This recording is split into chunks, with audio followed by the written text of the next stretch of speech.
ओम वंदे गौ मातरम। मित्रों, ब्रह्मलीन संत श्री डोंगरे जी महाराज द्वारा रचित ग्रंथ श्रीमद् भागवत रहस्य का हम पठन कर रहे हैं।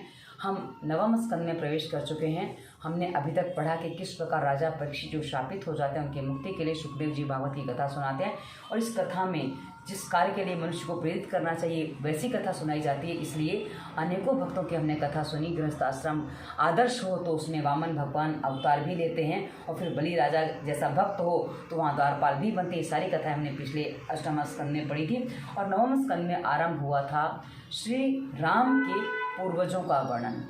तो पिछले अंक में जो हमने कथा पढ़ी थी उसके आगे आज हम बढ़ रहे हैं। तो पहले मंगलाचरण कर लेते हैं।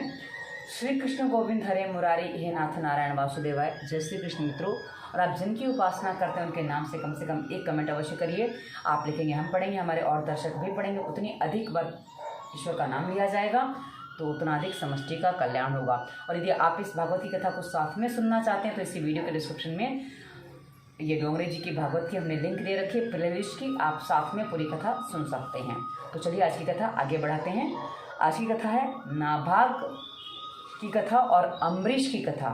और दुर्वासा ऋषि के पीछे सुदर्शन क्यों पड़ गया, फिर उसको किसने लौटाया, वो क्या कथा है। बड़ी रोचक कहानी है मित्रों, आप सुनेंगे तो आनंद आएगा। ये सारे श्री राम जी के पूर्वज हैं जो हम कहानी पढ़ रहे हैं। अभी आगे बढ़ते हैं। मनुपुत्र नभक के घर नाभाग हुए और भगवान शंकर की कृपा से नाभाग के घर भक्त अम्बरीश का जन्म हुआ। अम्बरीश मर्यादा भक्ति के आचार्य हैं। कंक्रोली में विराजमान द्वारिकानाथ राजा अम्बरीश के सेव्य ठाकुर जी हैं। ये ठाकुर जी रोज 52 मन का भोग आरोपते थे। कितनी सामग्री इकट्ठी हो जाती होगी, आप इसको 52 मन मतलब कितना होता उतना भोगे आरोपते थे, यानी कि खा जाते थे। अम्बरीश शब्द का अर्थ ही देखिए। अंबर अर्थात आकाश और ईश अर्थात ईश्वर। आकाश अंदर भी है और बाहर भी, यानी कि भीतर और बाहर दोनों तरफ आकाश है। जिसके भीतर और बाहर सभी स्थान पर ईश्वर है वही अम्बरीश है। चारों ओर जिसे परमात्मा दिखाई दे वही अम्बरीश है। ज्ञान मार्ग में इंद्रिय रूपी द्वार बंद करने पड़ते हैं कि ज्ञान मार्ग पर चलो तो इंद्रियां बंद करनी पड़ती हैं, नहीं तो इंद्रियों से अनुभव घुसते तो गड़बड़ हो जाती है। भक्ति मार्ग में सभी इंद्रियां भगवान के मार्ग पर लगानी होती हैं। भगवान के चरणों में भक्त अपनी इंद्रियां अर्पित कर देता है। भक्त अपनी सारी इंद्रियों को भगवान से विवाह कर देता है, कि सारी इंद्रियों का विवाह भगवान से करवा देता है। भगवान ऋषिकेश हैं, इंद्रियों के स्वामी हैं। राजा अम्बरीश महान भक्त थे। उनका मन भगवान के चरणों में, वाणी भगवत गुण वर्णन करने में, हाथ हरि मंदिर की सफाई करने में, प्रभु और पांव प्रभु के क्षेत्रीय की पदयात्रा करने में, कि प्रभु के क्षेत्रों में पदयात्रा करने में, हाथ मंदिर को सफाई करते थे, पैर प्रभु की यात्रा करते थे, कान भगवान की उत्तम कथाओं का श्रवण करने में तथा नेत्र मुकुंद भगवान की मूर्तियों के दर्शन करने में व्यस्त रहते थे। मतलब उनके सारे अंग इस तरह से, जो काम करने वाले सारे अंग हैं उन्होंने इस तरह से व्यस्त कर रखे थे। हमारे भी हम कर सकते हैं, हम करना चाहें तो। मस्तक से वे भगवान श्री कृष्ण को वंदन करते थे। भगवान की सेवा में जो व्यक्ति अपना शरीर लगा देता है उसका देहाभिमान कम हो जाता है। भक्ति मार्ग में धन का या तन नहीं, मन ही प्रधान है। यानी कि भक्ति मार्ग में धन और तन की प्रधानता नहीं है, मन की प्रधानता है। जब से भक्ति मार्ग में धन का प्राधान्य हुआ है तब से भक्ति छिन्न भिन्न हो गई है। राजा अम्बरीश तभी सर्वप्रथम कहते हैं, मेरा मन सदा श्री कृष्ण के चरणों में लीन रहे। मित्रों, हम आजकल देखते हैं ना, लोग पैसे से भक्ति करते हैं। मेरे पास जाप करने का टाइम नहीं है, किसी को पैसे दे दिए उससे जाप करवा लिया किसी को। और लोग यात्रा करने जाते हैं, खुद नहीं चल पाते तो घोड़े और उस पर ना जाने पिट्ठू पे बैठ के यात्रा करते हैं। और कई बार तो हमने देखा घोड़े पे हाथी बैठा है। अब जो भारी वजन का है तो घोड़े पे हाथी तो बैठा है, तो ऐसी बात हो जाती है। और ये धन का सारा दुरुपयोग है, और इसीलिए कहा गया कि जब से धन के अंधेर हो गई तब से छिन्न भिन्न हो गई है। तस्मात् कारुण्य भावेन रक्ष रक्ष परमेश्वर। अर्थात जो अम्बरीश है वो कहते हैं शरणों कमल में रहे, और वो कहते हैं तस्मात् कारुण्य भावेन, तस्मात् कारुण्य भावेन रक्ष रक्ष परमेश्वर। सेवा में धन नहीं, मन मुख्य है। सेवा का अर्थ है सेव्य श्री कृष्ण में मन को पिरोए रखना। सेवा का संबंध मन से है।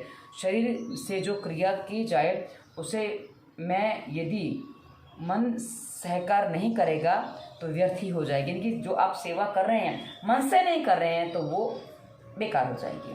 क्योंकि मन तो बोला ना, मारा तो कर में फिरे जीभ फिरे मुख में, और मनुआ तो सब चौदिशी घूम रहा है। तो कोई मतलब नहीं, आप हाथ से तो सेवा कर रहे हो लेकिन मन से नहीं कर रहे हो तो लाभ नहीं होता। सेवा का क्रम अम्बरीश ने बताया है। सेवा का आरंभ मन से ही होता है। मन सूक्ष्म होता है, वह जगत और ईश्वर के साथ एक साथ संबंध नहीं रख पाता। मन को मनाओगे तो वह मानेगा, किसी के उपदेश से नहीं मानने वाला। तुम स्वयं अपने मन को समझाओगे तो प्रभाव अवश्य होगा। अपने मन को और कोई क्या और कैसे समझा सकता है। भाई लोगों के उपदेश समझ में आते तो रावण को कितने लोगों ने समझाया था, अपने नाना ने, भाई ने, पत्नी ने, और हनुमान जी तक समझाने गए थे पर समझ में नहीं आया। तो हमें किसी की बुद्धि की बात, किसी के द्वारा कही गई बात समझ में नहीं आती है। हमारी बुद्धि में जब वो बात आती है तभी हमें समझ में आती है। ऐसी हमारी स्पष्ट स्थिति होती है। राजा अम्बरीश के इष्टदेव द्वारिकानाथ हैं। राजा होने पर भी स्वयं सेवा पूजा करते हैं। घर में कोई सेवक होने पर भी वे ही सेवा करते हैं। मैं तो ठाकुर जी का दास हूँ, उनकी सेवा स्वयं मुझे ही करनी चाहिए। दास्य भाव में सेवा ही मुख्य है। उसी का पेट भरता है जो स्वयं भोजन करे। जो भजन करे वह स्वयं करे, उसे ही फल मिलता है। 4 काम स्वयं करने पड़ते हैं, भोजन, विवाह, ठाकुर जी की सेवा और मृत्यु।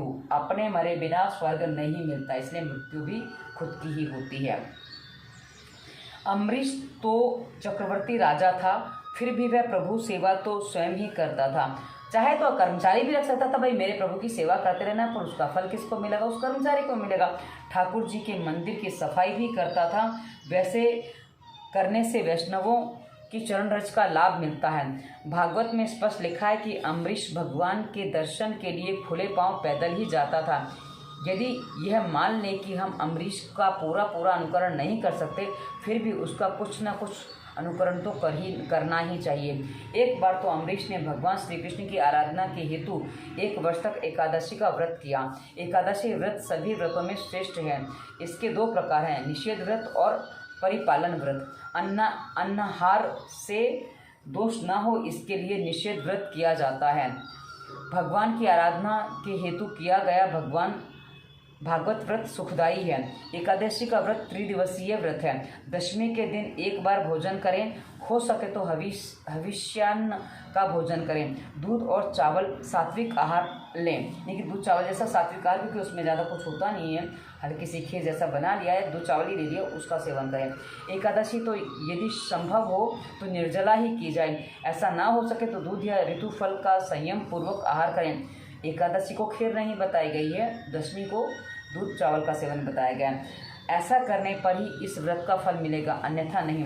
व्रत करने का विचार दृढ़ होगा तो भगवान शक्ति देंगे। एकादशी करने का संकल्प करोगे तो प्रभु सहायता करेंगे। सत्यनारायण की कथा में उस लकड़हारे अर्थात लकड़ी बेचने वाले की बात याद आती है, जिसने अपने पास पैसे ना होते हुए भी सत्यनारायण की पूजा का व्रत लिया और परमात्मा ने उसका संकल्प पूर्ण किया। कि उस दिन हमने कथा पढ़ी है तो उस दिन उसे लकड़ी के दुगने चौगुने दाम मिल जाते हैं और उसका काम हो जाता है। ऐसी बात है। परमात्मा सत्कर्म में हमेशा सहायता करते हैं। लोग मानते हैं कि एकादशी क्या आई, दिवाली के आगमन का संदेश आ गया।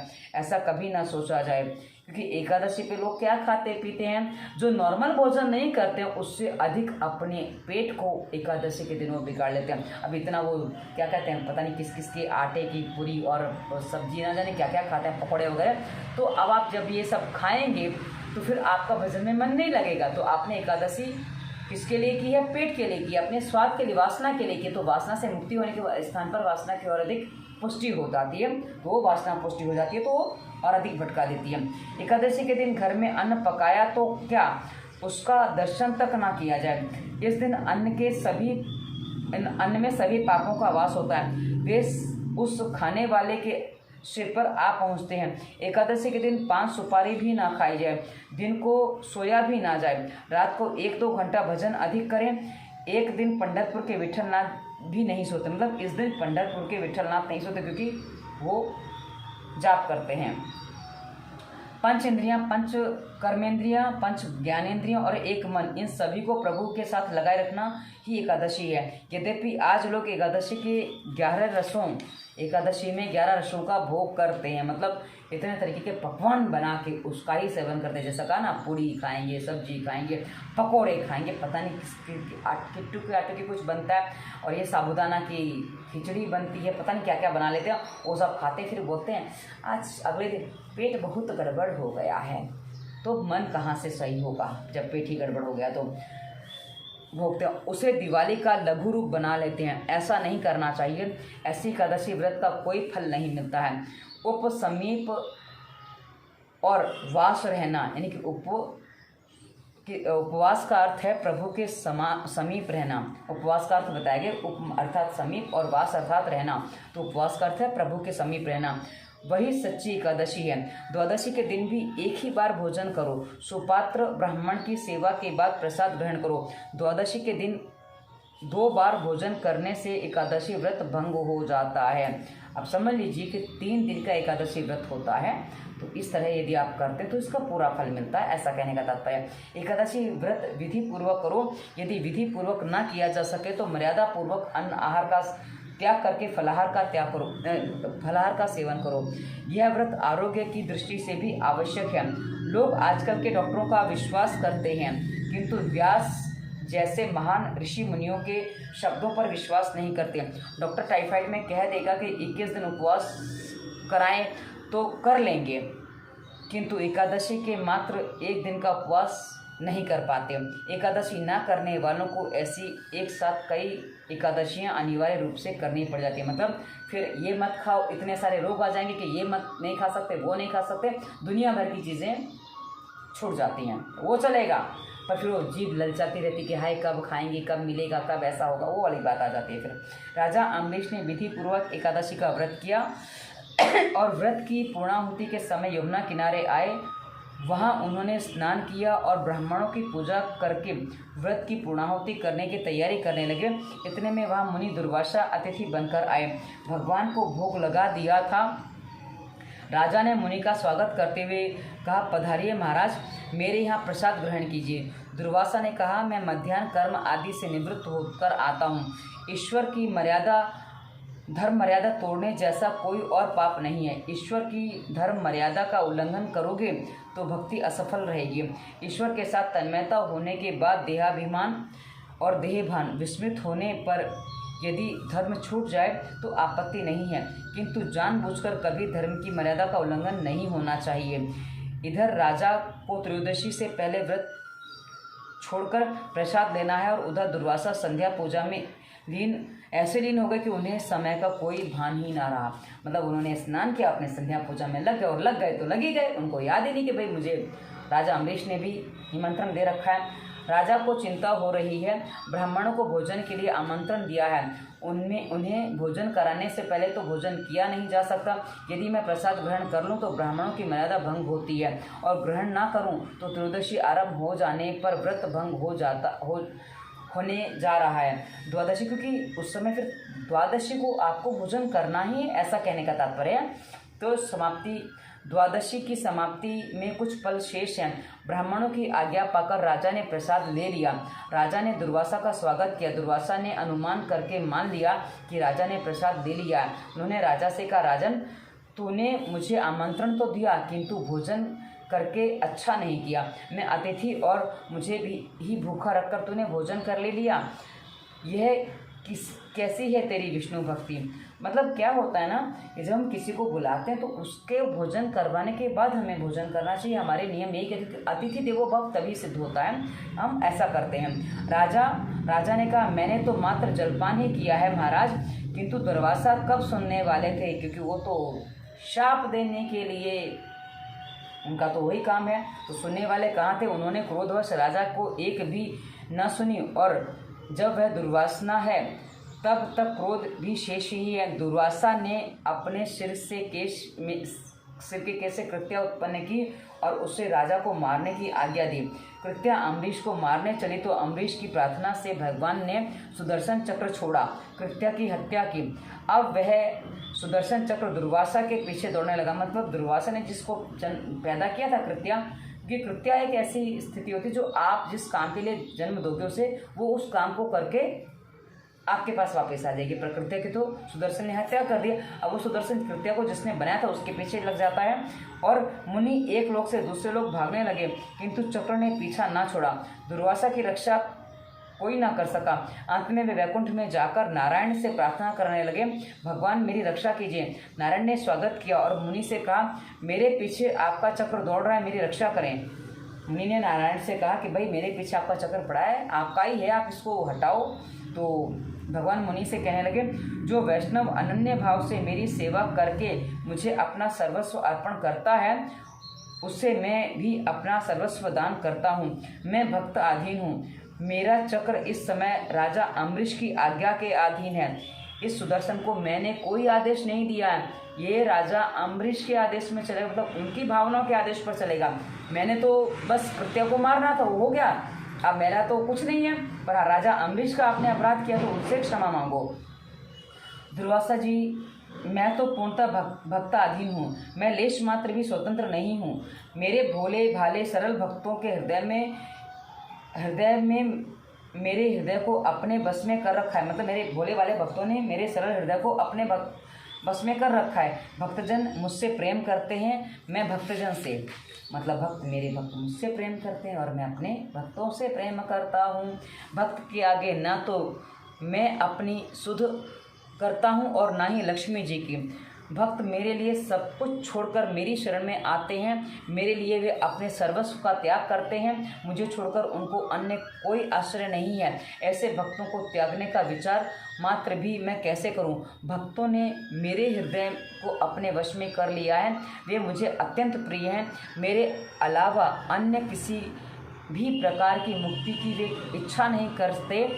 मैं भक्तों का हृदय हूँ और भक्तजन मेरा हृदय है। भगवान कहते हैं, अपनी पत्नी, पुत्र, घर, स्वजन, इहलोक परलोक, धन, प्राण आदि सब कुछ का त्याग करके जो मेरी शरण में आए हैं, उनका त्याग मैं कैसे करूं? भाई जिन्होंने संसार में जो उनका सब कुछ छोड़ दिया, तो मैं उनको कैसे छोड़ सकता हूँ? क्योंकि मैं तो उन्हीं के अधीन हो जाता हूँ। फिर भक्त मुझे भक्ति से वश में कर लेते हैं। मेरे भक्तजन मेरा हृदय हैं और मैं उनका हृदय हूँ।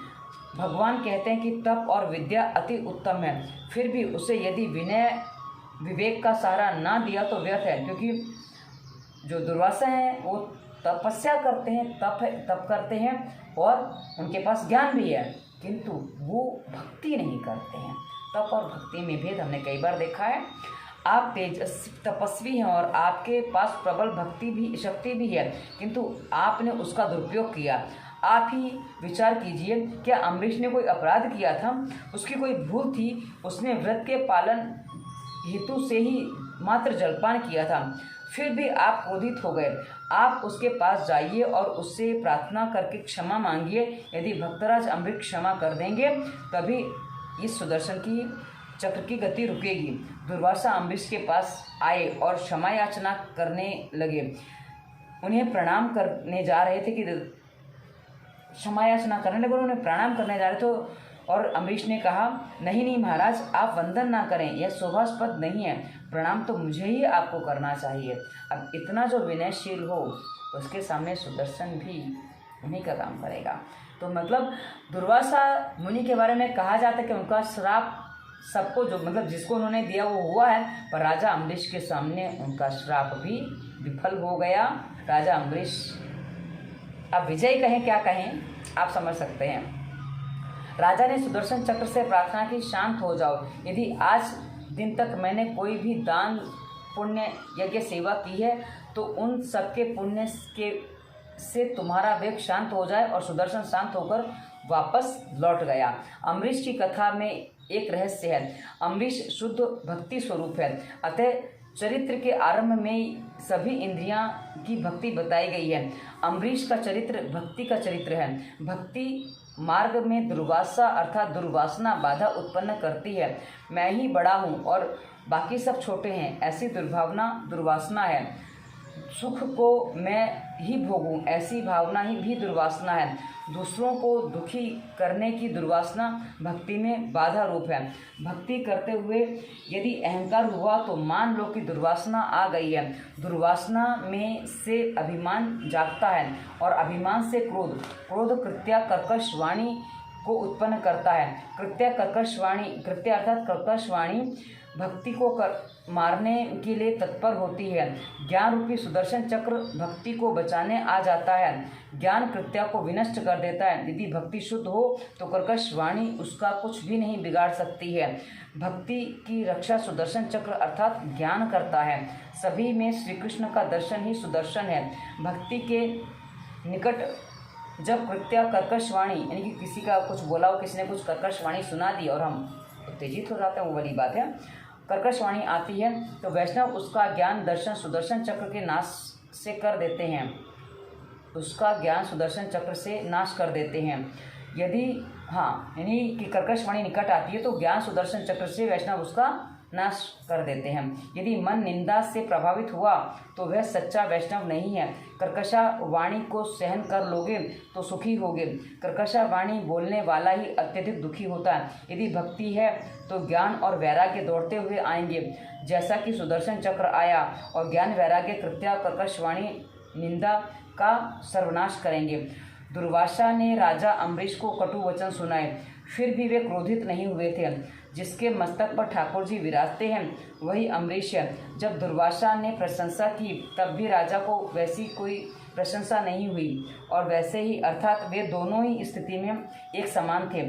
राजा सच्चा भक्त निंदा और स्तुति में समान ही रहता है। मतलब जो सच्चा भक्त होता है ना, इसीलिए कहा जाता है कि जो साधु जन होते हैं ना वो स्तुति यानी कि उनकी प्रशंसा से दूर भागते हैं, और यदि कोई प्रशंसा से प्रसन्न हो रहा है मतलब वो सतजन साधुजन नहीं है, सन्यासी नहीं है, वो संत नहीं है, क्योंकि संत तो प्रशंसा से भागते हैं, ऐसी बात है। तुल्य निंदा स्तुति, यदि भक्त को कोई कुछ कर्कश बात कह दे तो उसकी निंदा करे, कुछ भी करे, अम्बरीश की भांति उस पर कोई प्रभाव नहीं पड़ता। मतलब उसको निंदा और स्तुति दोनों समान होते हैं। भक्ति करो तो अम्बरीश की भांति करो। अम्बरीश की भक्ति ऐसी सच्ची और बलशाली भक्ति है कि भगवान को भी कहना पड़ा अहम भक्त पराधीनः। मतलब भगवान ने सीधा बोल दिया मैं अपने भक्त के पराधीन हूँ, सुदर्शन को मैं नहीं रोक सकता हूँ, भले वो मेरा है पर मेरे कहने से रुकने वाला नहीं है। सभी के प्रति समता रखे वही ज्ञानी है। सभी में ईश्वर है ऐसा ज्ञान होना ही सच्चा ज्ञान है। ईश्वर स्वरूप में ज्ञान के बिना ना तो भक्ति होती है और ना ही भक्ति दृढ़ होती है। अतः भक्ति में ज्ञान की आवश्यकता है। विषय के प्रति जब तक वैराग्य नहीं उत्पन्न होता तब तक भक्ति नहीं हो सकती। भक्ति से पहले ज्ञान और वैराग्य आते हैं। जहाँ भक्ति है वहाँ ज्ञान रूपी सुदर्शन चक्र रक्षा करता है। भक्ति सिद्ध हुई नहीं कि सभी शास्त्रों का ज्ञान प्राप्त हो गया। राम की महिमा भी बहुत बड़ी है। नाम लिया उन्होंने जान लिया सकल शास्त्र का भेद, बिना नाम नरक में गया पढ़ चारों वेद। मतलब सारे वेद पढ़ लिया लेकिन उसको जीवन में नहीं उतारा, उसको मात्र पुस्तकीय ज्ञान रखा तो सारे वेद पढ़ के भी फिर भी नरक में ही जाना है।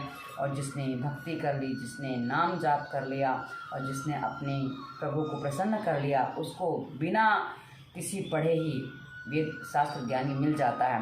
जैसे हमने कालिदास के बारे में ही पढ़ा था तो वाली बात है। इस कथा में तो नहीं पढ़ा पर कालिदास की कहानी जिसने सुनी है, मंद मूढ़ मति व्यक्ति जो जिस डाल पे बैठा उसी डाल को काट रहा है, उसको पता ही नहीं कि मैं गिर जाऊंगा। वो कोई कहता है तो भाई अरे तो उसी के पीछे लग देता, तुम ज्ञानी हो, बचपन से ज्ञानी होना चाहता था और अंत तो गत्वा ज्ञानी हो जाते हैं। अम्बरीश ने दुर्वासा को प्रेम से भोजन कराया और क्षमा मांगी। सच्चे वैष्णव थे अम्बरीश, ना तो वे दुर्वासा के क्रोध से व्यथित हुए और ना ही उनकी प्रशंसा से सुखे। सच्चे वैष्णव कभी दूसरों का दोष नहीं देखते बल्कि अपना ही दोष बार बार देखते रहते हैं। अम्बरीश ने माना कि जीत उनकी नहीं ईश्वर की हुई है। जो मानता है कि जीत अपनी हुई है उसकी हार अवश्य होती है। जरा विचार करो, इन राजाओं का इतिहास कहने की सुखदेव जी को आवश्यकता क्यों थी, किंतु अम्बरीश जैसा राजा सुखदेव जी को बहुत प्रिय है। धन्य है राजा अम्बरीश को कि वे घर में सन्यासी सा जीवन जीते हैं, जब कि मैं सुखदेव जी अर्थात मैं सुखदेव जी अपने लिए कह रहे हैं वनवासी होने पर भी सन्यासी सा जीवन जी रहा हूँ। मतलब राजा अम्बरीश हो तो राजा थे, महलों में रहते थे, सब कुछ करने के बाद भी वो एक सन्यासी जैसा जीवन जीते और इतना महान जीवन कि उनके कहने से सुदर्शन लौट गया। तो कितनी बड़ी बात है मित्रों के भक्त के अधीन ईश्वर भी हो जाते हैं। ऐसे वक्त अम्बरीश की कहानी आज हमने पढ़ी है। और आगे बढ़ते हैं। सुखदेव जी जो सोचते थे कि सभी कुछ त्याग कर वनवासी बनकर सन्यासी हुआ, जबकि यह अम्बरीश तो राजप्रसाद में वैभवयुक्त वातावरण में भी रानियों के साथ रहकर भी सन्यासी सा जीवन जी रहे हैं। मैं सब कुछ छोड़कर प्रभु के पीछे दौड़ रहा हूँ, जबकि इधर अम्बरीश घर में ही बसकर भी द्वारकाधीश के साथ है। निस्संदेह वह मुझसे श्रेष्ठ हैं। यही कारण है कि मैंने उनकी कथा सुनाई। ज्ञान प्रभु को परतंत्र नहीं कर सकता, बांध नहीं सकता। भक्ति ही भगवान को बांधती है, परतंत्र करती है। ज्ञानी महात्मा ब्रह्मानुभव तो करते हैं, किंतु भगवान स्वाधीन नहीं कर सकते, इनकी अपने अधीन नहीं कर सकते, पराश्रय नहीं कर सकते हैं, बांध नहीं सकते। भक्ति माता है और ज्ञान वैराग्य संतान है। जहाँ शुद्ध भक्ति है वहाँ ज्ञान वैराग्य दौड़ते हुए आते हैं। लेकिन माता जहाँ हो, पुत्रों को तो आना ही पड़ेगा, ज्ञान वैराग्य अपने आप आ जाएंगे।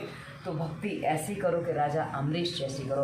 अब आपने जितने भी दृष्टांत अभी तक सुने हैं, हर किसी की भक्ति अपने आप में अद्वितीय है और हर किसी का वर्णन वैसा ही अद्वितीय है। इसलिए कहा ना, उपमाएं कैसी ढूंढी जाती हैं, कैसी चर्चा की जाती है, वो सारी की सारी बातें हमें इस कथा में समझ में आती हैं। और डोंगरे जी महाराज की जो व्यक्तित्व है, जो उनकी व्यक्ति है, इनकी वो जो व्यक्त करते हैं, वो एक अलग ही तरीके से करते हैं। इसलिए मुझे इस कथा को पढ़ने में बड़ा आनंद आता है। तो आज की कथा को हम यहीं विराम देते हैं।